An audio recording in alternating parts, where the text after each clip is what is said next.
Hello and welcome to Leagues Behind. We have a very special edition of Leagues Behind here today. Of course, we're talking about the Arena Gauntlet League. In this podcast, we look back at our past tournament offerings. We sort of look at what mechanics worked, what didn't. We talk about stories from the league and we try to record them for posterity. I'm your host, Christopher York. I'm the AGL founder and the current TO. And my special guests today are the 2021 Player of the Year tournament winner, Johnny, and the 2022 Player of the Year tournament winner, Cody Race.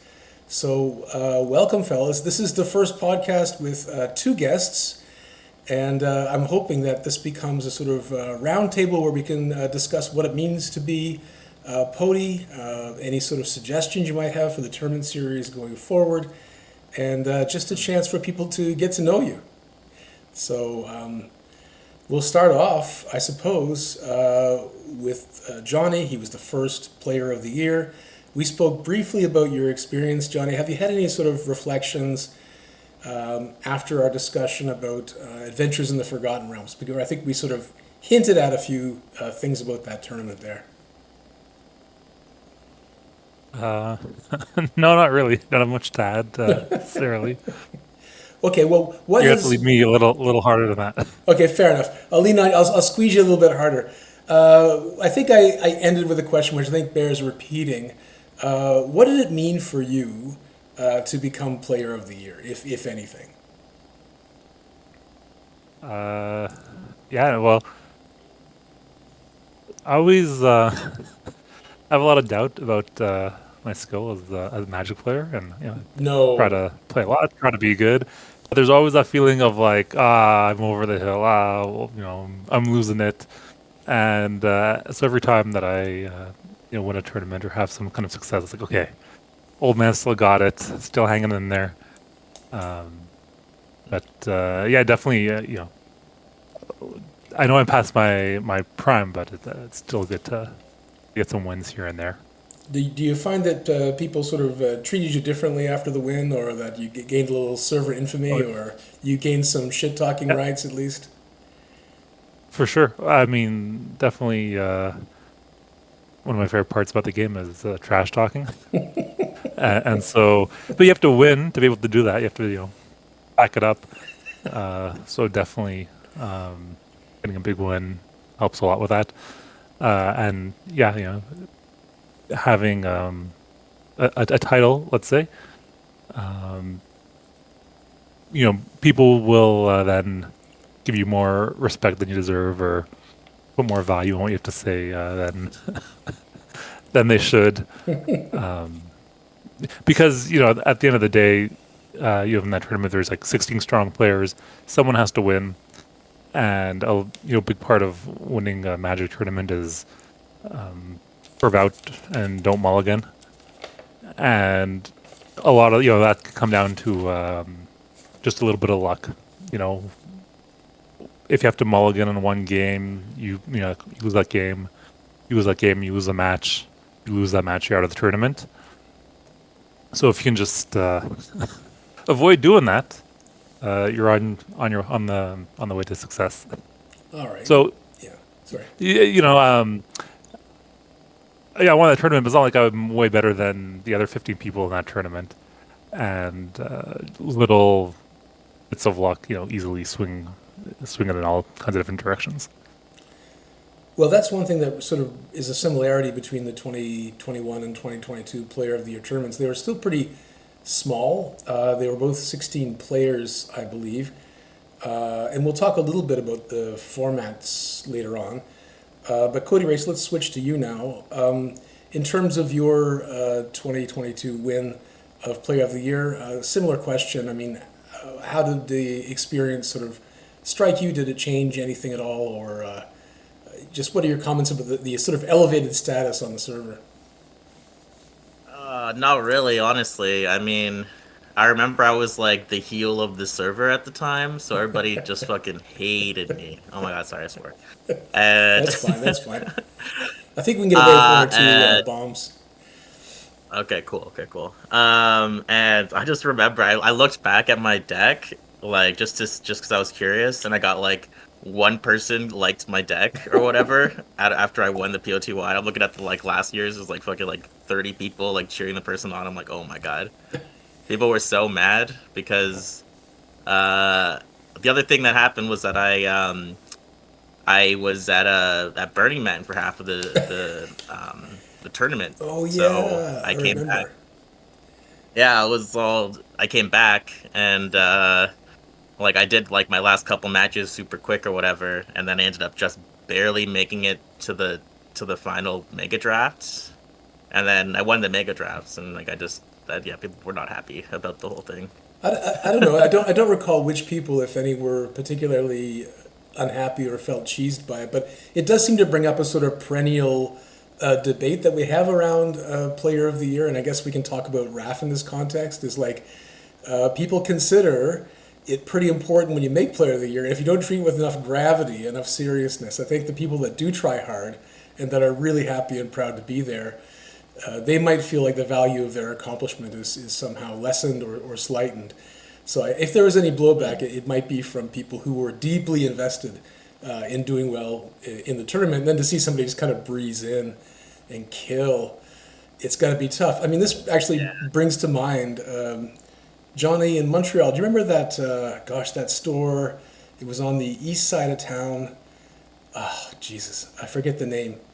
Kind of medium-sized store, and they used to run a lot of PTQs. The Gamekeeper or No, Expedition, maybe it was Secret The Corrigan. Secrets of Corrigan. Yes, which I always thought was a very strange name for a store.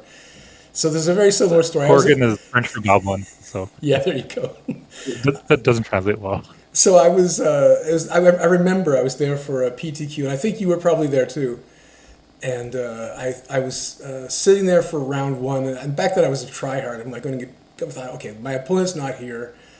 Definitely gonna get round one. I'm gonna be in a solid spot to get this PTQ up and running, and then just at the very very very last minute, I think it was a was it a sealed event or something of the like, and the deck building part had just about expired, and I'm like, I've got this for sure. And then all of a sudden, like a ringer sat down. I forget his name, but he was one of the hardcore fellows that you'd see on the Montreal scene. And I'm just all of a sudden my certainty of at least getting one win in the PTQ became a near certainty of getting absolutely flattened, which is what happened. So Cody, to your point, yeah.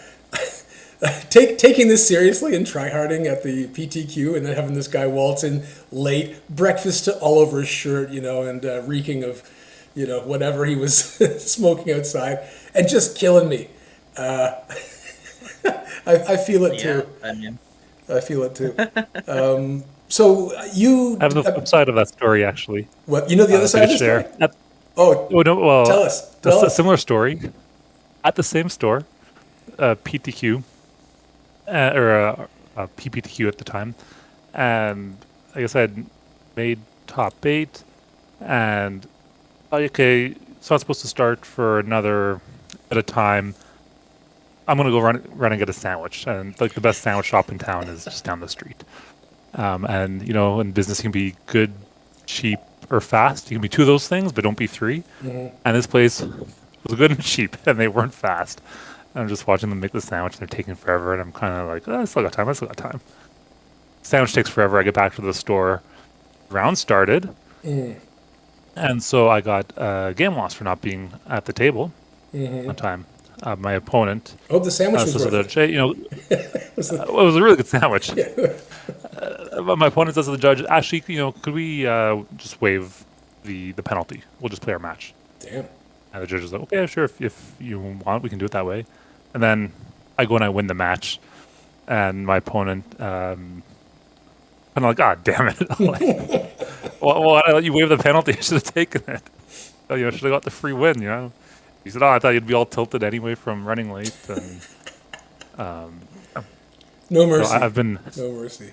the person who comes in late at past the last second.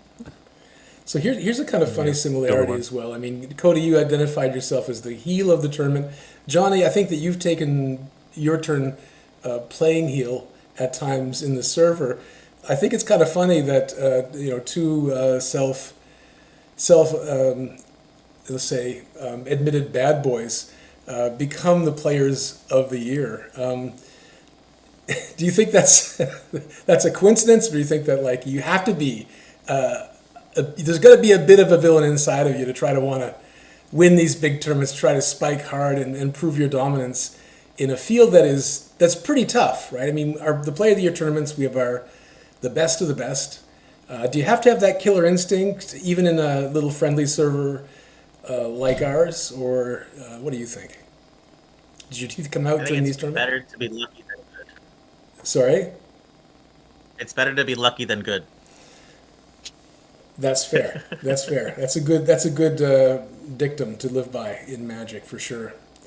Yeah. Let's get to the But tournament I itself did. I then. think I definitely did. I did have that um, much more of a stronger drive to do better during that time. But then when I went to the Player of the Year tournament, I just stopped caring entirely. So that's something, you know.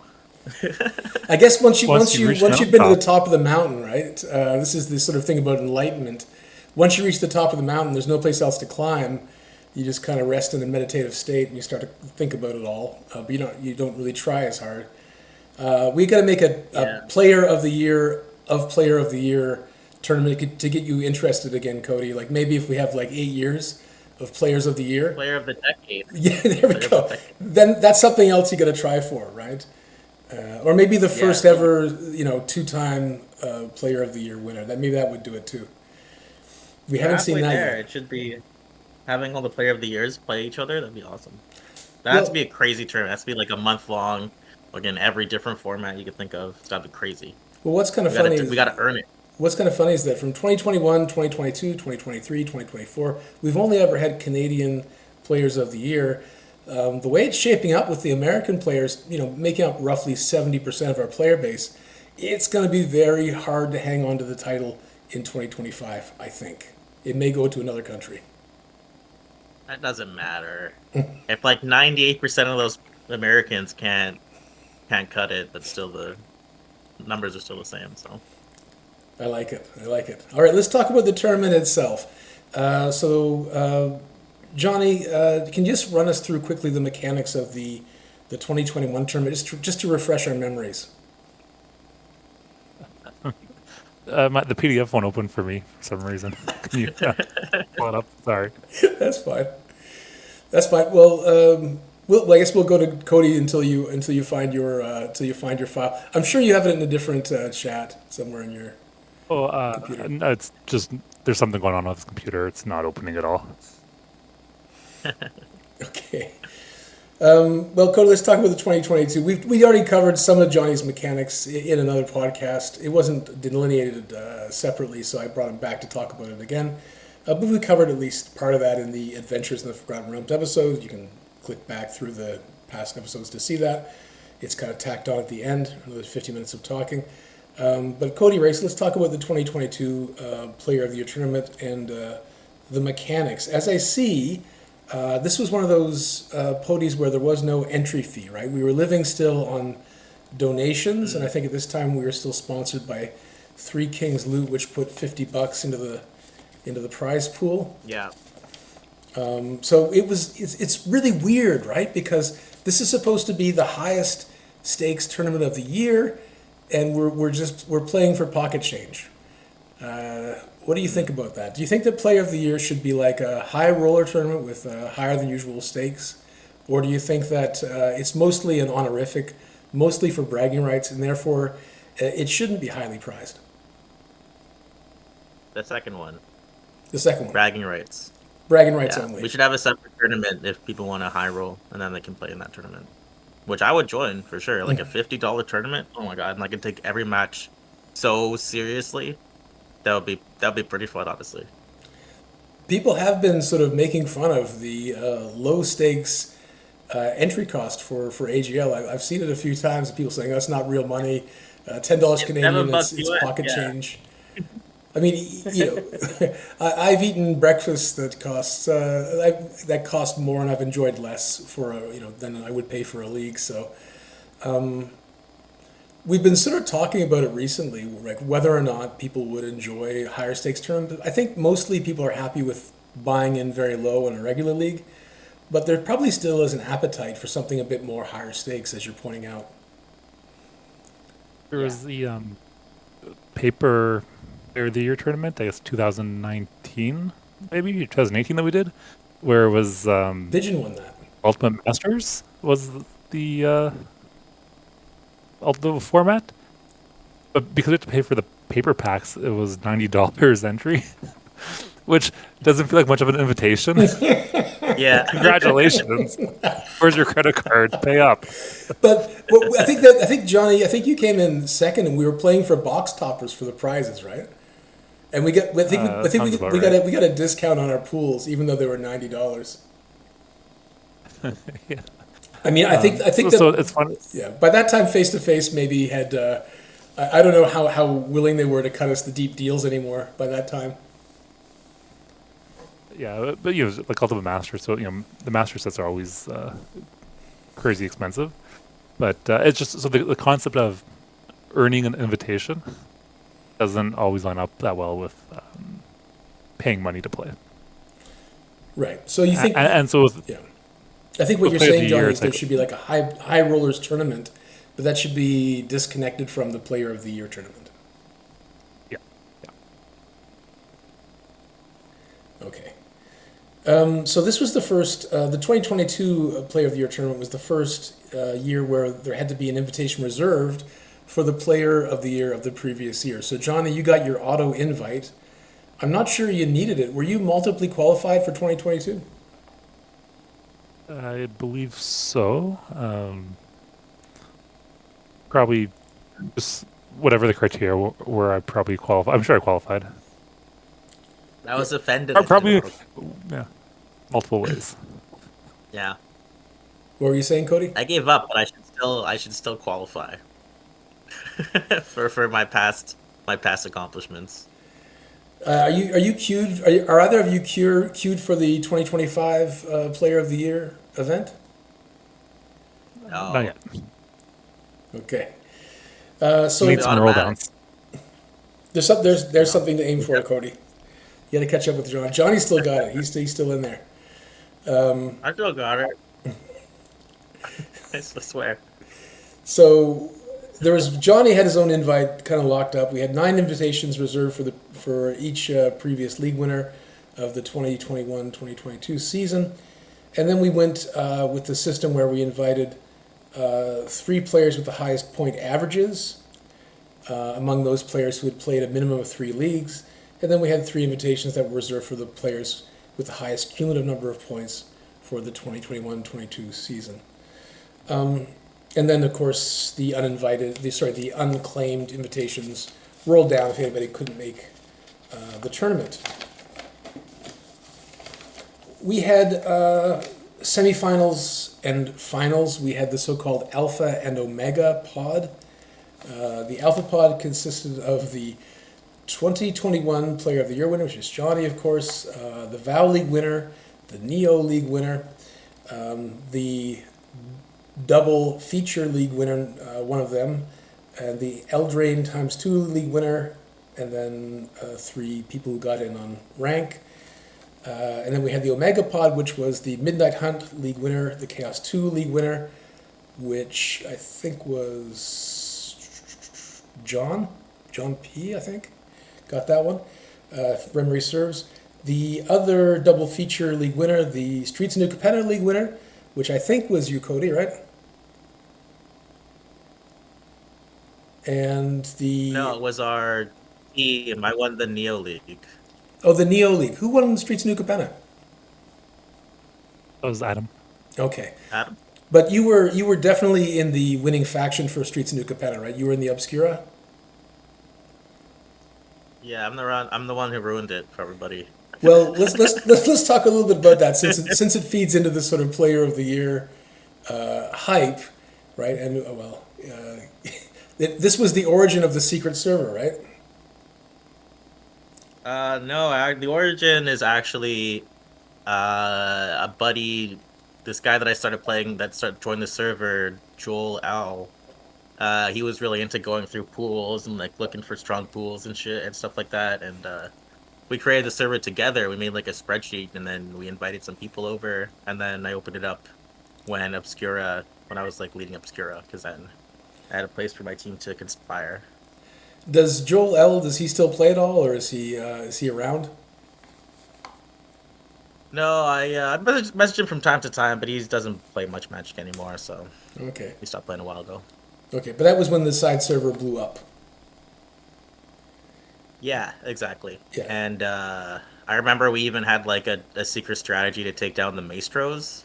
It was called what goes up must Maestro come down or something, like must come down. And well, our plan was to target the Maestros and then beat them as much as possible, and then the other teams wouldn't be able to play against them and get their prize rewards, because you get a prize if you played each different family at once or something like that. I can't remember the exact rule.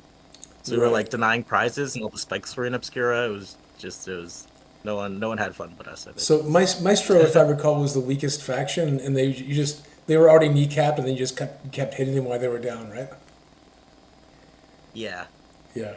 yeah. And that's when you said the thing. It ruined everything. That's what you're talking about.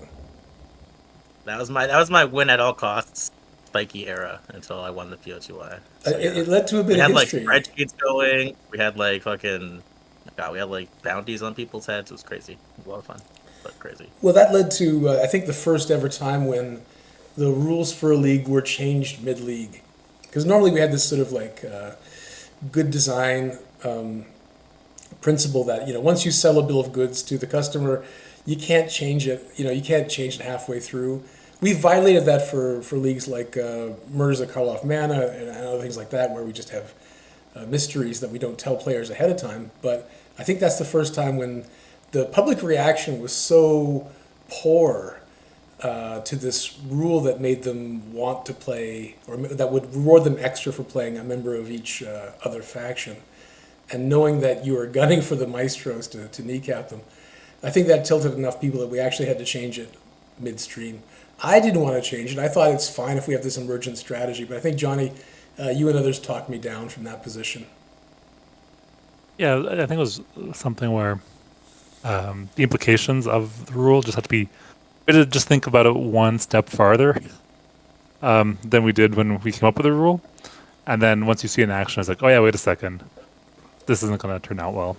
And yeah, I think it's been the one time we've changed the rule, but in that case, I think it was deserving of it. When in every other case that we haven't changed the rules, I think that was also correct. So That was also a mistake. yeah, but and just in that situation, because it gets so narrow where, okay, I'm at a point where I only want to play, 1 out of 5 other players, and I need to find someone who also wants to play me, but everyone on the team I want to play against only wants to play 1 out of 5 different players and not necessarily my team. And so just the odds of like my clan wanting to play your clan and your clan wants to play my clan makes matchmaking way too hard. Yeah, but I mean, And which really goes against a fundamental feature of our format, that you can get a match whenever you want. yeah, and I think that's one of the things that we've sort of taken mostly to heart is like, don't mess with matchmaking. Faction leagues, by their nature, do that. Like, you can't play against 20% of the league, but that still leaves quite a few players to fish for. So it doesn't normally affect it too badly. But I think that your intuitions on this, and maybe others as well, are a bit colored by the fact that we're the Arena Gauntlet League. So we're playing these tournaments online. And I think maybe our intuitions are that it's okay to change things that are digital. It's not okay to change things that are physical. So, for example, I don't know, if you went to a local game store for a PTQ and they changed the rules mid-tournament, I think that you would have the right to be aggrieved, right? You'd have the right to be pissed about that. So I don't know. Do you see what my argument is? Like, in one sense, we really oughtn't be that disanalogous to the LGS. If we sell a rule set, we ought to stand by it, for better or for worse. and then learn from that. Well, I think it's a little different in that, let's say you go to a PTQ at a store. Well, it's pretty standard what the rules are going to be, tried and tested and true. Where if we're coming up with, these like super custom rule sets, it is possible to miss something or to get something wrong. And we're pretty good at it, but it's not completely foolproof. Right. I suppose that one of the things that you're talking about, I mean, this was the feeder, one of the feeder tournaments, the last one I didn't mention, for the Player of the Year 2022 was the Baldur's Gate, right? And we had that was the whole polar bear thing, right? And some people said we should just ban the polar bear menace halfway through the league, and then I'm kind of glad that we let it be abused and abusive. It makes the story, it pissed some people off, and yeah, it's a really egregious card in the Baldur's Gate format. But wow, what a story, what a memory. I've got feel bads about it even as we speak, so it's worth something, I think. Not everything has to feel good all the time. I think that maybe there's a bit of a heel in me too, right? In league design, I think that we should have some mechanics that feel bad, that cause people to squirm a little bit. Remember when I talked about, I think the first plane chase, for example, had, again, to bring up SNC, there was a mechanic where you could copy the best card of the loser's pack and add it to yours, which is like a win more mechanic. And people look back on that and they say, well, that's egregious, that's a feel bad moment. But I think in the sort of context of a mob boss flavored plane, it kind of fits, it kind of works. And I don't know what you feel about this. I mean, this is a sort of general design question. We're stepping outside of Pody for a second into a sort of general league design question. If either you want to jump into that one. I mean, So- Johnny's the one who's designed leagues, so. But I mean, you're a long time player, Cody. So you might have some different insights. Johnny and I have spoken at length on this. I suppose either on the podcast or off the podcast. What are your intuitions on this? Like as a player, do you like mechanics that have the potential for feel bads? Do you think they should be allowed to stand, or should league mechanics always feel good all the time? I guess I feel like if you allow for the feel bads, that gives you more options for rules and more things you can do with it. So Yeah, I mean, it's not like you should be aiming for that, but if it makes the league more interesting. it certainly opens up more design space, right?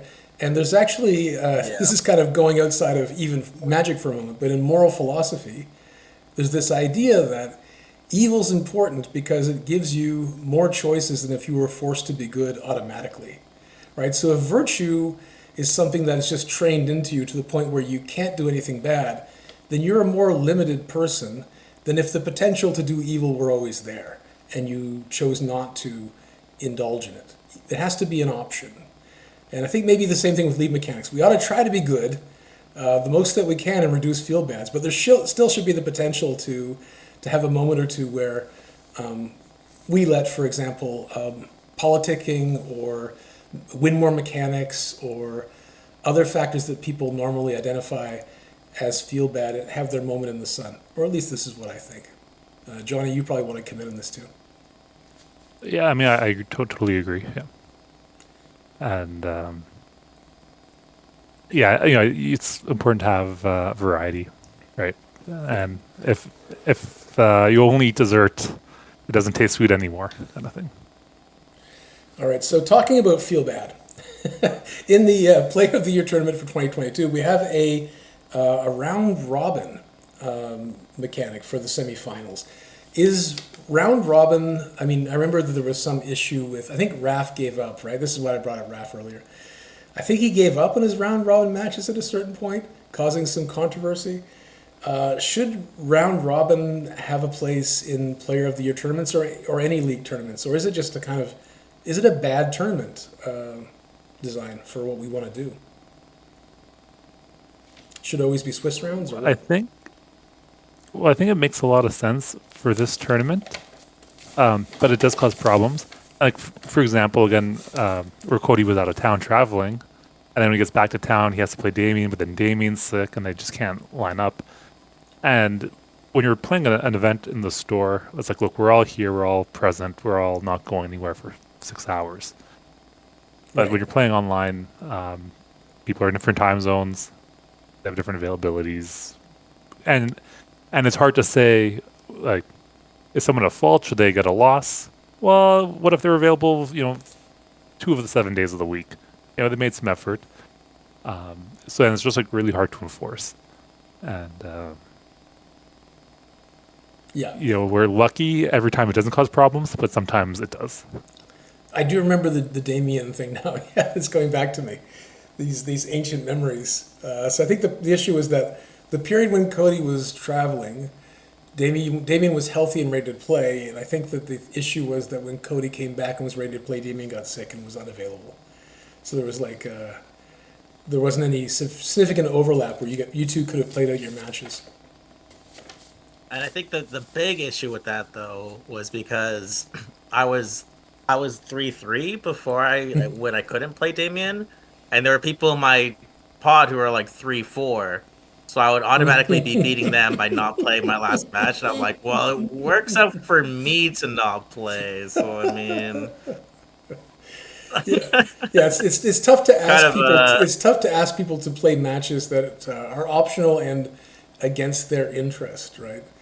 That's a tough thing to ask. So not that I mean, I was genuinely not able to, and so was Damien. But I mean, I'm not gonna. It did also help me. I'm not gonna lie.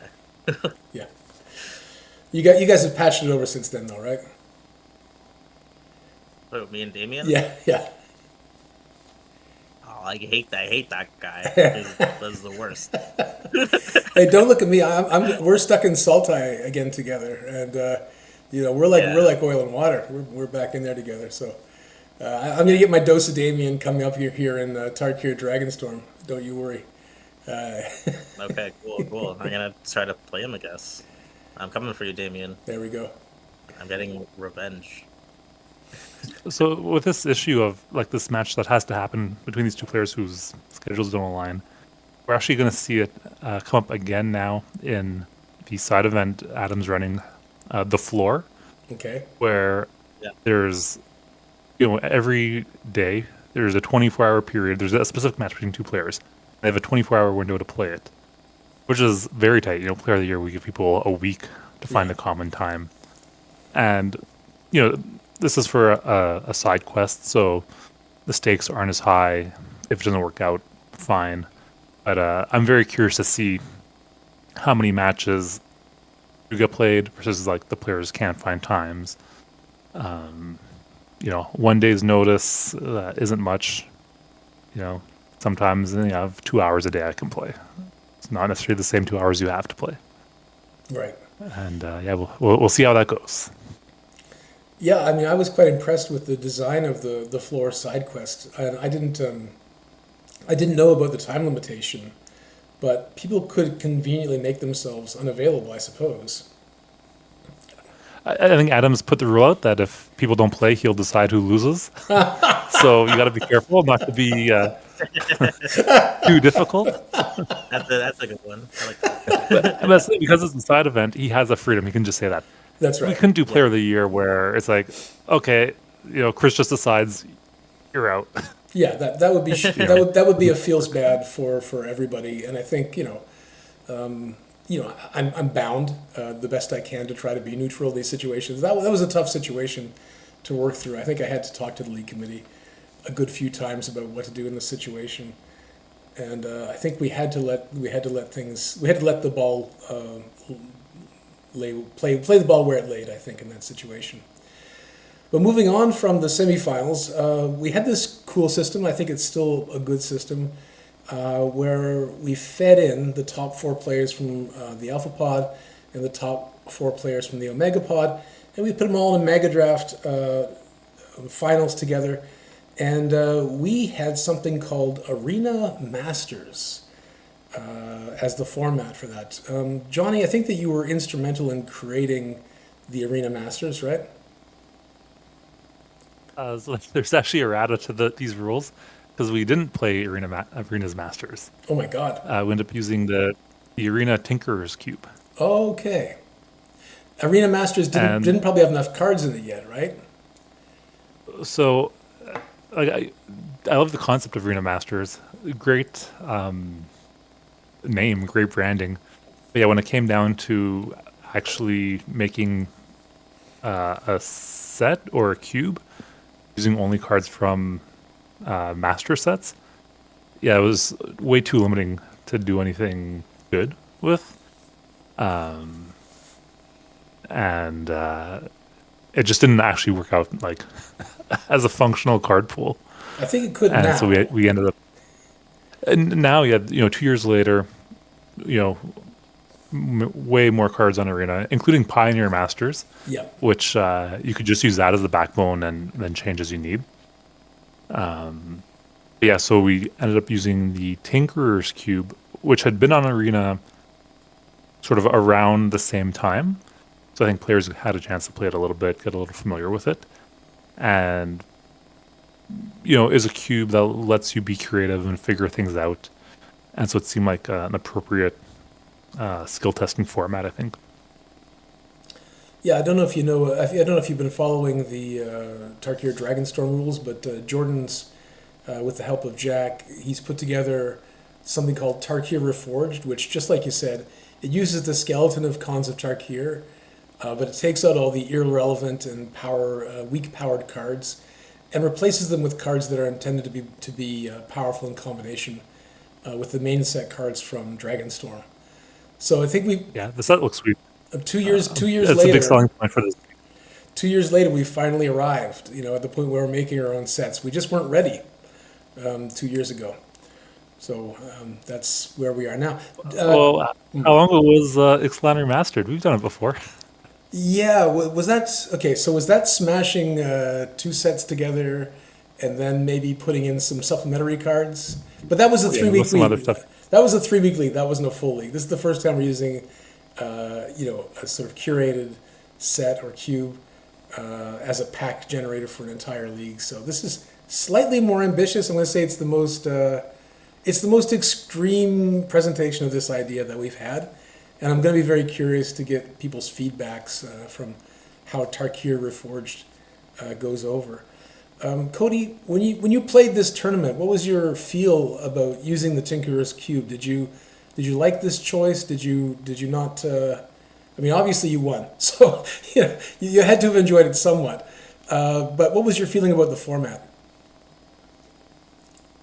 Sorry, which tournament? What?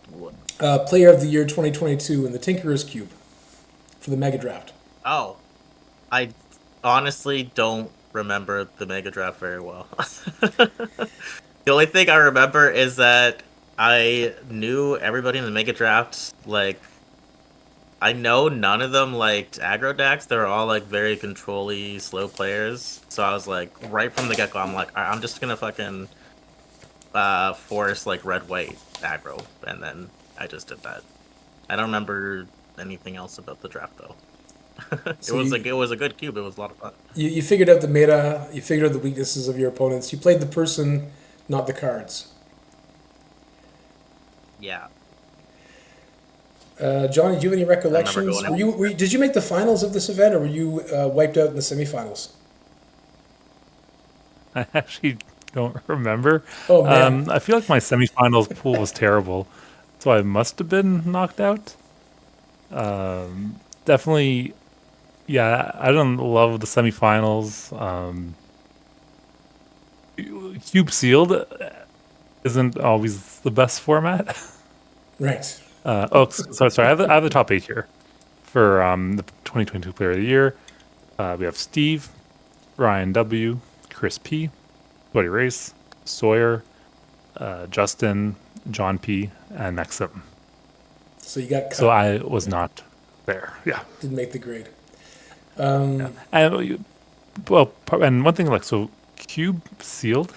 So Cube makes a lot of sense for draft, and that's what it's meant for. But Cube sealed can be a really funny format, in that you might have a pool with 20 rares and think it's great, but then another player has a pool of 50 rares, and like cubes often have a lot of land in them. So like you might have like 7 land per player in a cube, which if you draft, works out. Then sealed, that means 14 land on average. Some people might have, 17 non-basic lands in their pool, or 20, who knows. And so it can be really swingy. And the Tinker's Cube can be very synergistic. So if you're playing sealed, it might not come together at all, which is kind of what I felt with my pool, unfortunately. So you're saying, like, if we did this again, if we ran this back, we should do it so that they replicate the look and the feel of regular booster packs, right? Where we sort of rarity control, color balance. I think if we were in the same situation, put aside Tinker's Cube, go back to the idea of Arena Masters Cube, but make the Arena Masters get rid of the restriction of a card has to have been in a master set, and just make a great set from scratch. Right. And I think that's maybe the better way to go. And yeah, I think for this sort of thing, for sealed, having normal packs is ideal.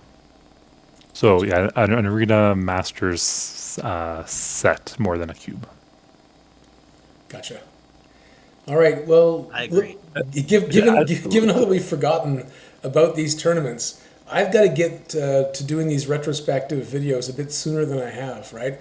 We're all a bit we're all a bit like, what exactly happened, because it's been 2-3 years since the events. But what maybe we can offer now, right, as people that are deeply invested in the series, I'd be curious to sort of pick your brains now. Already we're starting to think about the lineup and the format for Player of the Year 2025, and hopefully in the next few weeks I'll be able to get together the 2023 and 2024 winners for a little panel, kind of like the one you're having now. But I'd definitely like to get both of your insights about what you'd like to see in 2025 for the upcoming Player of the Year tournament. We'll start with Cody. What would you like to see for the next Player of the Year tournament? What format? What numbers of I think players? this should be an auto slot for one player of the year, and we all have to like face each other in some like mini tournament or something, some kind of fun side event. But that's one thing I think would be fun. I mean, just having somebody representing from the end, from the past. And I really like the sealed idea where we play different pods and then we go to a top 8 make a draft. I think that was really good.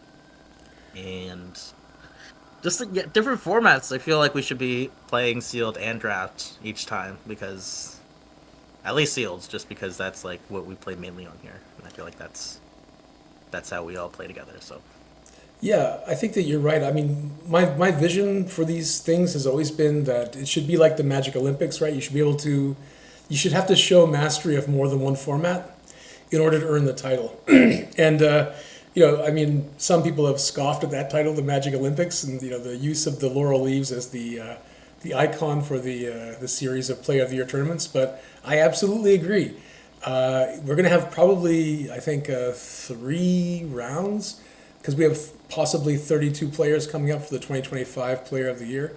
So there'll be quarterfinals, semifinals, and finals.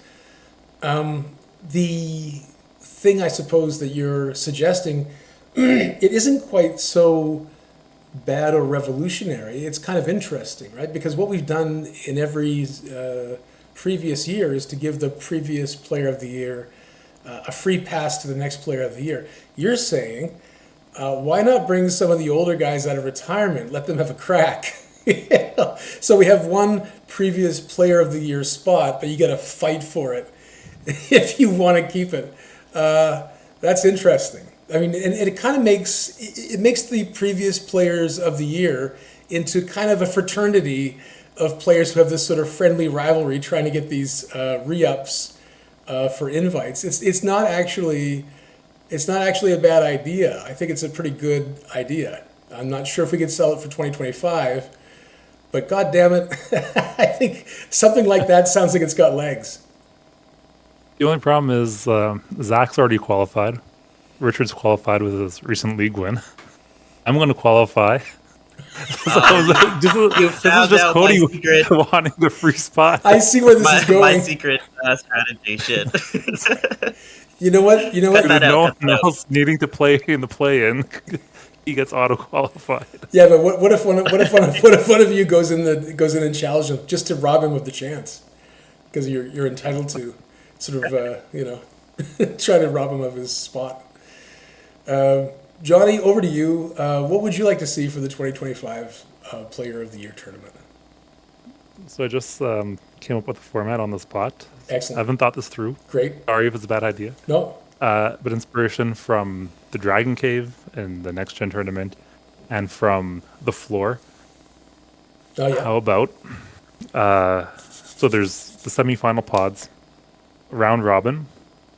For each round robin match, it's mirrored sealed with a sealed pool generated 15 minutes before the match. Oh wow. Both players have to make it. And I like the idea of Player of the Year reflecting the previous year of League and of Magic. And so it can be set up where each match someone plays in the semifinal is done with a different set. So, for example, one of your matches will be Final Fantasy, one of your matches is going to be Spider-Man, one of your matches is going to be Tarkir, one of your matches is going to be etc. Aether Drift.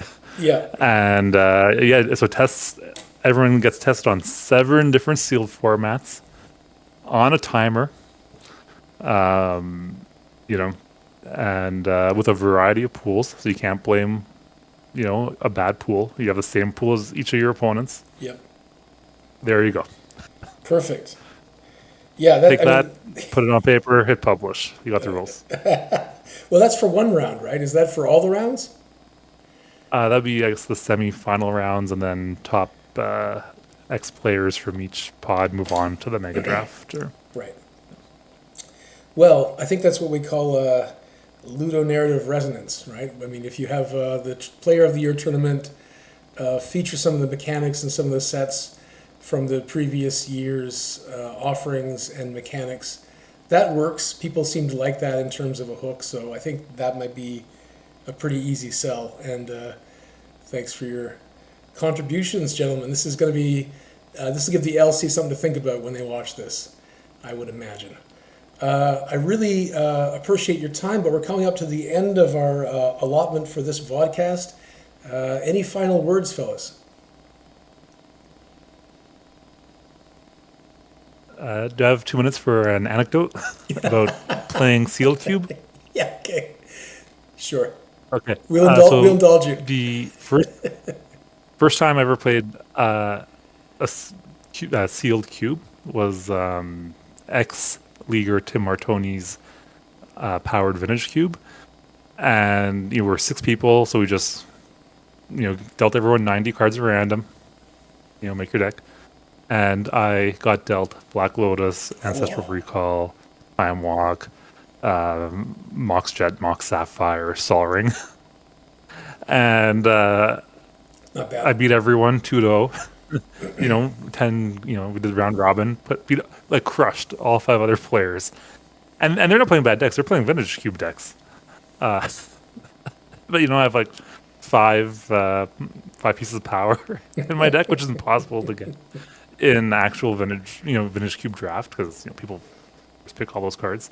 But yeah, that's the best deck I've ever played. And I made it very clear how Sealed Cube is a bit of an iffy format. Didn't stop me from suggesting it for Potty 2022. Well, I mean, obviously, that's like one of the stories that you're going to take with you, right? In terms of like your Magic career and the things that made you happy and hit that center of your brain and showed you what's possible. I think that's a pretty valuable experience, even if we don't want to copy it, every league. It's nice to play in dangerous waters sometimes. That sounds like quite a coup. I remember Tim and his collection quite well, and yeah, fun stuff. Cody, do you have any anecdotes to take us out on? Nope. All right, well, Again, once again, a hearty thanks to Johnny and Cody, our 2021 and 2022 Player of the Year tournament champions. Really enjoyed looking back on these tournaments with you and harvesting your insights for the tournaments to come. Cheers, gents. Good night. Cheers. Cheers, Have a guys. good night.